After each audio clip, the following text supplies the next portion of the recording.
I'm back with a little bit more information for you guys. I just wanted to let everyone know that I just sent out a Google Doc of information about independent reading, and I sent it out to students through Google Classroom as an announcement in their classwork. They should get a notification. I also sent it out in Remind, and I also sent it out in Google Classroom email to parents. So if your parent is not on Google Classroom yet, if you could please invite them, or if you don't know how to do that, have them email me and I will invite them. It makes it a lot easier for me to email things out. I am still struggling a little bit with the privacy settings. If you don't have a CPSED account, the documents that I send out, I have to turn on and off all these different privacy things, and it really depends on the way I'm sending the information out. So if you need to request access for something, just request it and I can really easily fix that. But I am working on figuring out how this all works. So bear with me. I just want to give kids a little update on what they're going to be seeing tomorrow so that they are not confused when they open their work. So we're still working towards getting started with Freak the Mighty, which I'm going to say will probably start the book on Friday.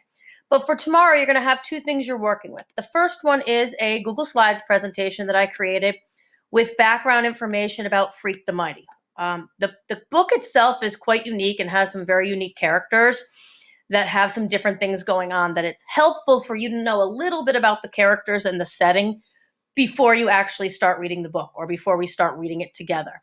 And you'll see that when you read the different slides, there's different sorts of information to help you get acquainted with the plot and the characters in the book. You're going to use this information, so you're going to want to keep your Google Slides tab open and then go back and open your Google Docs assignment, and this is what's going to be graded. And it will be graded for accuracy. And if you see right here, it says you don't need to use complete sentences, but please check your spelling and grammar.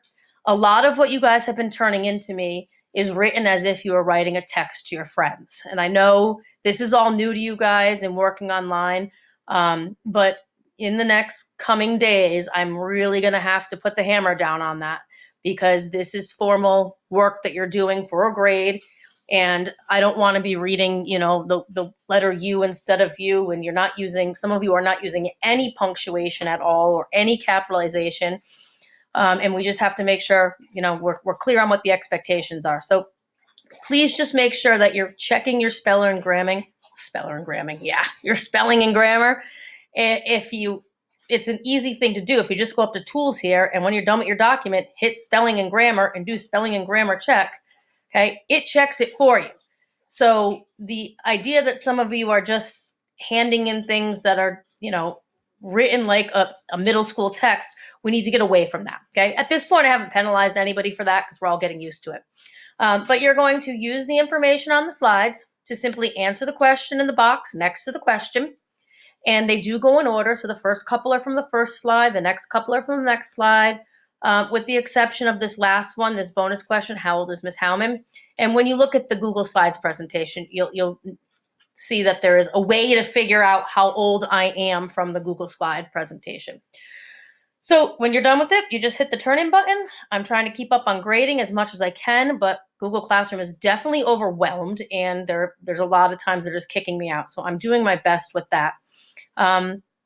Lastly, do not make a copy of the document. So when you click on the document that I've created for you, Google Classroom creates a document for each student.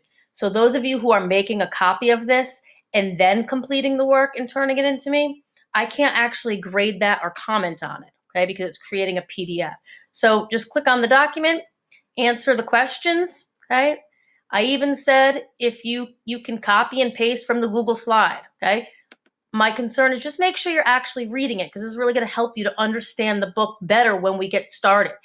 And, I am going to be available for questions, but it's not going to be the same as a classroom setting where you can just raise your hand and get that question answered right then and there, okay? So keep up the good work. You're all doing great, and I will talk to you guys tomorrow. Take care.